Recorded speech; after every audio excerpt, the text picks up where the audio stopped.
quite often we come across these kind of blocks to working with people in the ways that we're seeing here. And one of the main reasons that comes up is this issue about health and safety. Yeah. And so there are kind of some main things that come out quite often. The first one of those is this issue about danger, that things are dangerous. And I guess for me the two examples, the key examples of this are ironing. I very, very rarely see people ironing, and kettles, and people actually being near kettles and using kettles. And it is just that issue about it feels like there's a block with certain things, that people just think it's too dangerous, it's too difficult to do. And things like also using knives as well. So people often have a blanket assumption that people can't use knives, rather than thinking, how can I help people use the knife safely to cut their cheese or whatever it is that they're going to do. So I agree, we see a lot of kind of avoidance of danger rather than people thinking how to get people involved. And there's lots of ways for people to safely use a kettle, using a kettle cradle, for example, or a kettle where you just press a button and it delivers 1 cup of water, so that people can have more independence in making their cup of tea or coffee, for example. For some people, it's the size of the kettle. You don't need to have a kettle that's that big. You can have a small kettle, which actually is easier for the person to lift and manage. And so you can reduce the risk down by thinking about it differently, rather than just removing the opportunity. Yeah, absolutely. And just even things like putting less water in the kettle. Even if you have to have a big one, not making it so heavy, so that people have a better chance of doing. So there's lots of ways to think around it, isn't there, for some of these issues, and it's about working out what works for that person, so they can have the maximum involvement in the activity, and not just saying, well, they can't use the kettle because it's hot. Yeah, absolutely. So the other kind of category, I guess, in terms of things about health and safety, is this idea that things might get broken, that someone might break things. Yeah. And again, there feels like there's a kind of an avoidance of anything that might get damaged.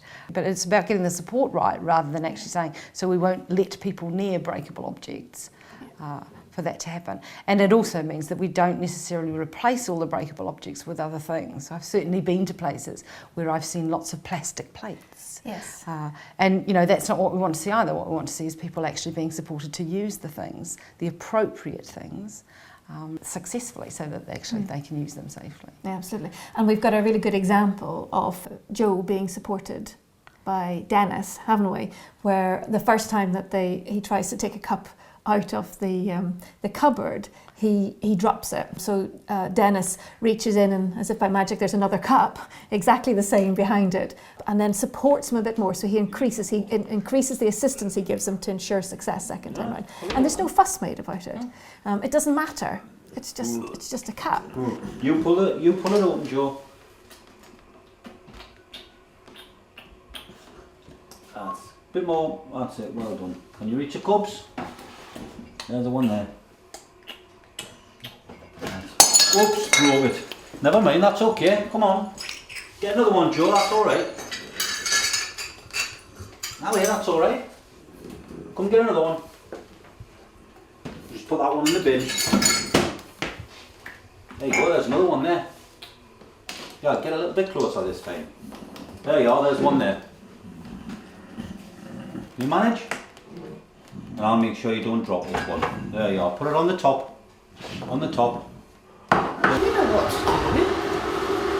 I'll pour your milk in here, and it's not so heavy for you to hold.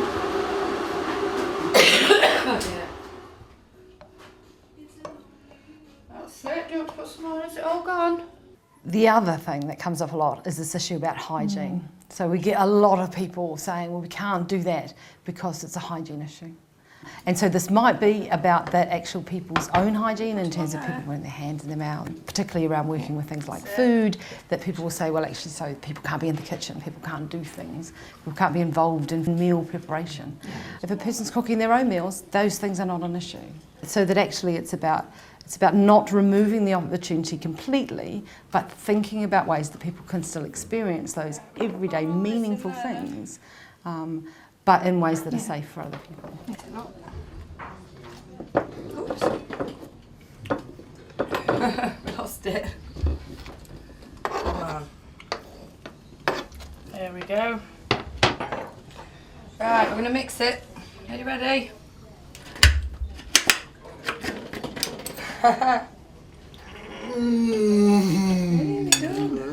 So I guess the main thing is to be thinking about when those things happen or when there are reasons why we can't do things, that actually it really is about managing risk rather than just avoiding any risk at all. So the idea is to actually look at what's going on and think about how can I manage that to make it as safe as possible and to still ensure the person has the opportunities.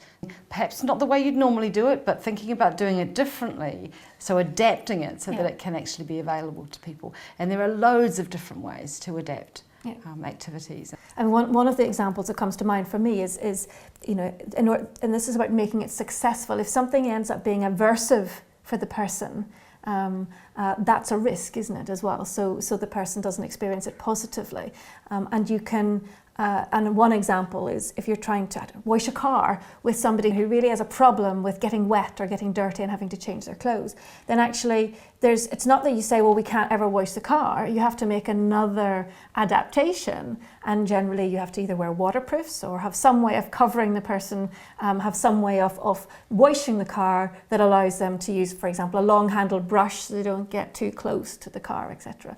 And of course, one of the things we have to be careful about is that adaptations that we use should preferably be age-appropriate adaptations. So quite often, for people who can't hold a cup very well, we see people with kind of baby feeder cups.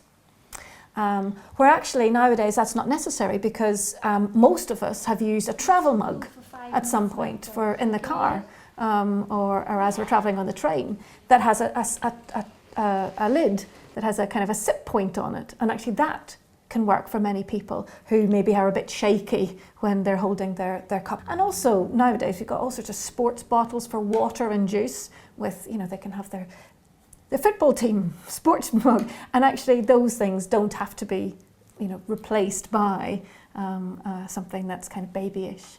I mean, there are other issues around age appropriateness as well, aren't there, around the types of activities that people have. I've been to a number of places where I've seen people surrounded by toys and nursery kind of type toys. Or it's about how people are perceived, and it's about creating a situation where we see people as adults all of the time. And again, it feels to me like there's a whole range of things out there now for adults that actually do the same sorts of things. So there are lots of sensory kind of adult, age-appropriate things that you can now get hold of. So you don't have to use baby rattles and, you know, those sorts of things. That a Hoover comes to mind. That does a really good job of providing vibration if you like vibrations. Or the washing machine, having it, or the tumble dryer working, doesn't it? So there's even, not just even objects, but actually the real activities can often be a source of that sensory stimulation that sometimes people are craving, and they're getting out of baby rattles or baby toys and things like that. I think what we're not saying when we're talking about this, though, is actually just taking things away from people, because some people have had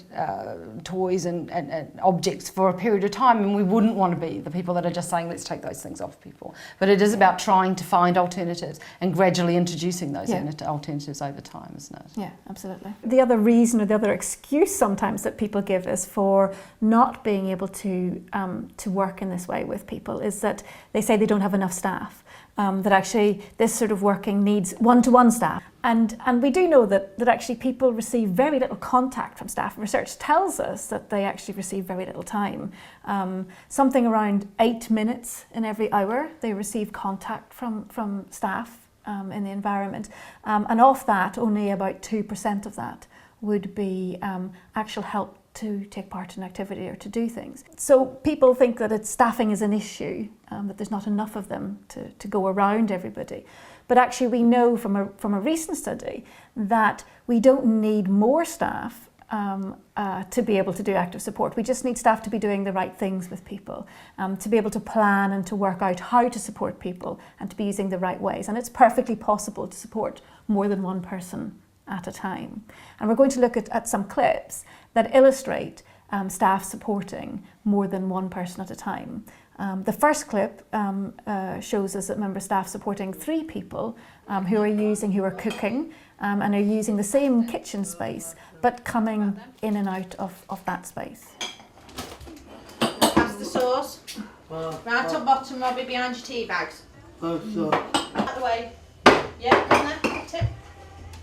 Yeah. Put your juice in cupboard. You done? Sorry, Lisa. Get some out. Yeah. And I'll put kettle on to boil.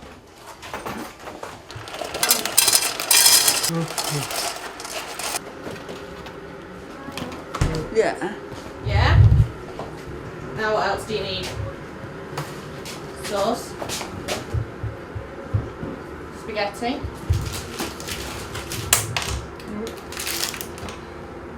And oil, Lisa. Yeah.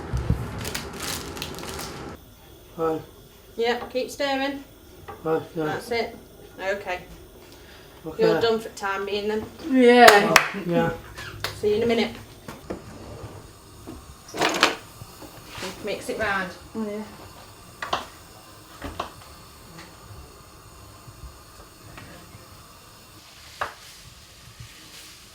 Although the people are very definitely preparing their own meals, the staff member is there holding it all together, making it run smoothly, making sure that when one person's pasta is cooked, for example, that they come back in to do the next bit of it. And people are cooking their own meals, what they want, but sharing that space. There's a great example there of the relationship they have with each other, Yeah. and that helping each other out. When we see that kind of Rob runs out of cheese, he doesn't have enough cheese for his dinner. Robbie. Oh, I don't think we've got any cheese, Robbie. Thank you, Lisa. And Lisa very kindly kind of goes and gets some from some of hers and shares that with him. And I think it is, it's those sorts of things that actually we want to be enabling people to do, because that's what housemates do. That's what you do. You help each other out. Yeah. And of course, Tom is probably the person who needs the least support. And he comes in on his own. He wanted to wait, actually, until everybody else had finished. But he comes in when there's still people in the kitchen and effectively makes his own dinner with no support whatsoever. Whereas Robert needs substantially more support. And so the member of staff is doing that, giving him more support.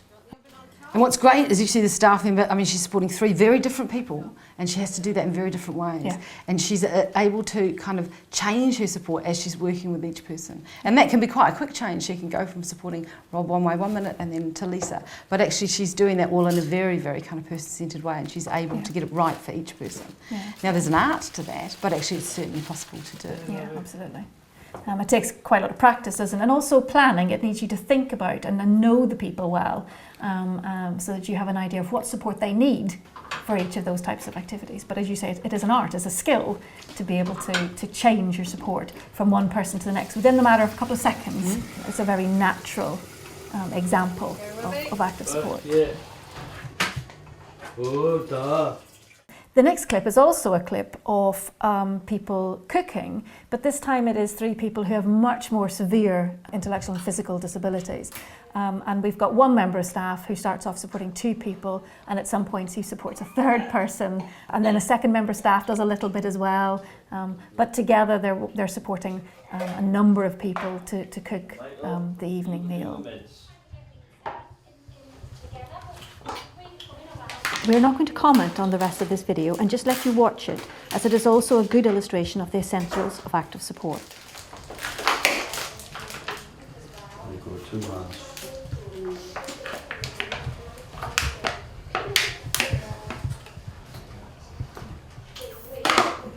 Ready there, well done.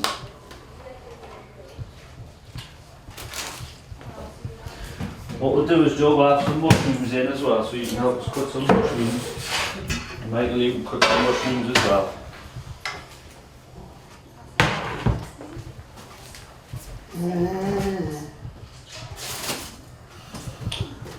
You want mushrooms in, Michael?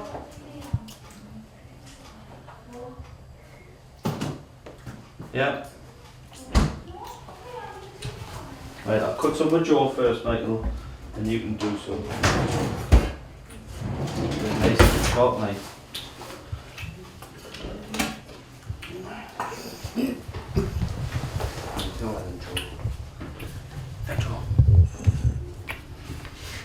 One at a time, nice and slow.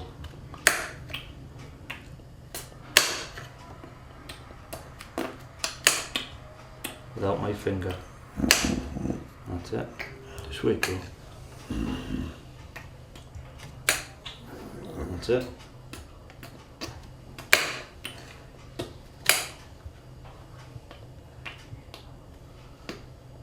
Go on then, Joe. Excellent. One more.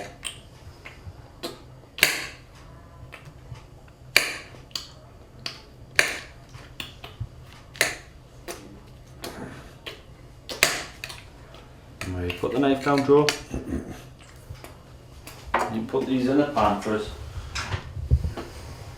And put them mushrooms in the pan, Joe.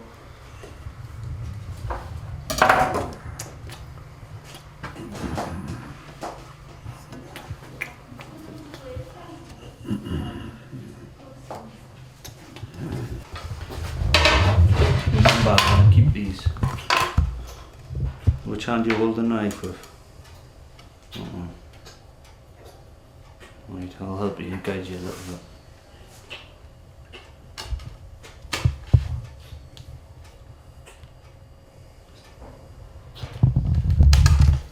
That's it. We'll go that way.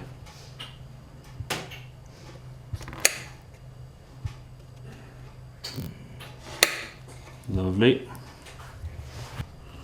We'll go that way again.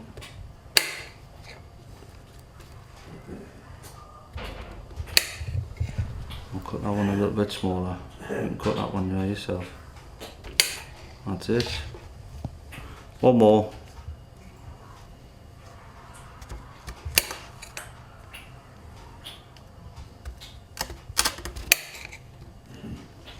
And that one.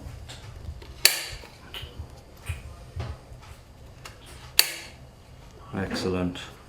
Right, give me that knife, mate. You put them in the pan for us. And I'll go and get Vince and he can come in and he can set the table.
first aid or support at home, at the Red Cross all we see is someone who needs our help, and we give it.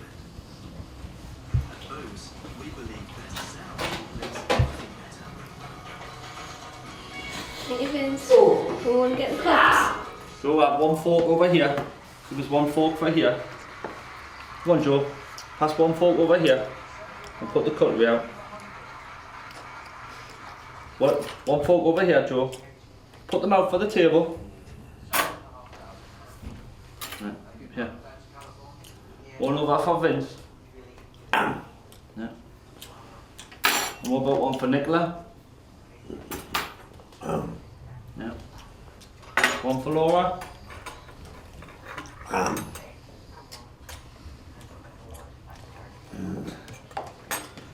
Right. And a knife for Vince. A knife. I'll take that fork, Joe. And a knife for Vincent. Lovely. A knife for Nicola.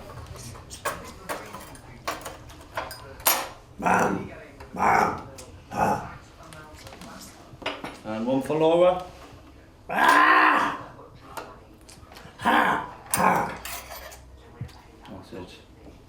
And what about one for you as well, Joe? Excellent.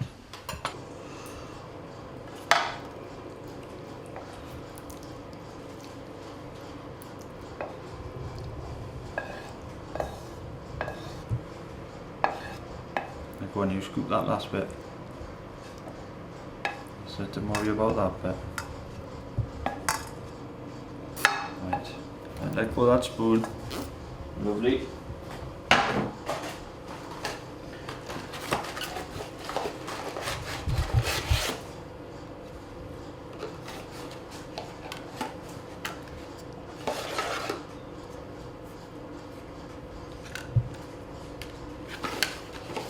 Let's sell these. Right, squash that one down a little bit. Watch your fingers because it might be still a bit hot.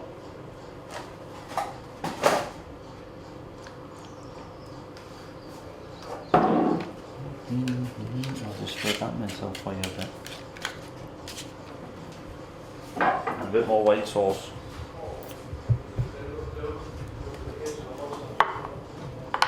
All the way to the other end.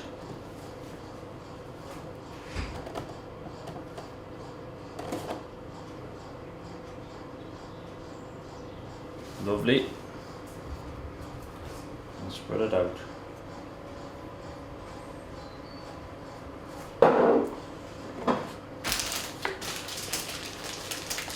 I'll grate some cheese, Michael, and you can put some cheese on the top as well.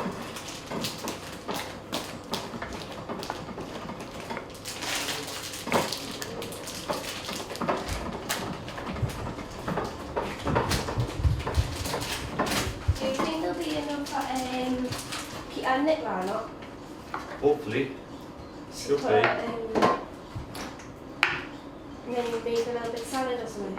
Yeah, should be. I've Right, got make a up. story. Right. Put a little bit of cheese on as well. Use your hands for the cheese. Right, I'll hold this here and you can put the cheese on. Right, a little bit at a time.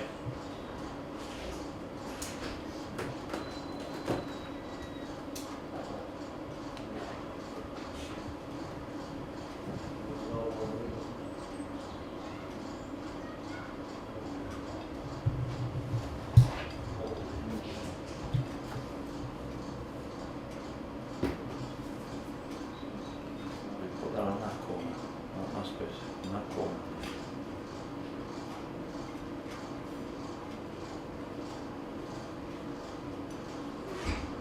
Lovely.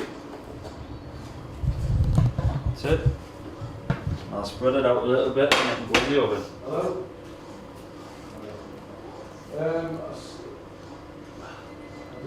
Right, you spread that little bit of cheese out. It's ready for the oven.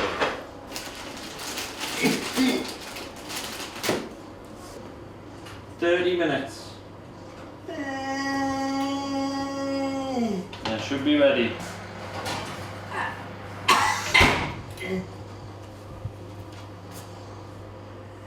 Yeah.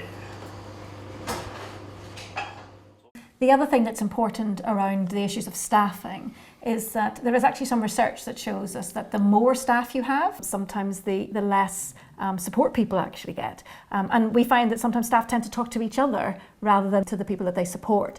And there's actually some research evidence that as you add staff, it reduces the amount of contact that people get from staff. And I think it's important to remember that, especially in the context of the more that you do for people, the less independent they are. And so we've got some nice examples of where there was a reduction in staff. Some of the people became more independent and were able to do more things for themselves because there wasn't always staff there to help them.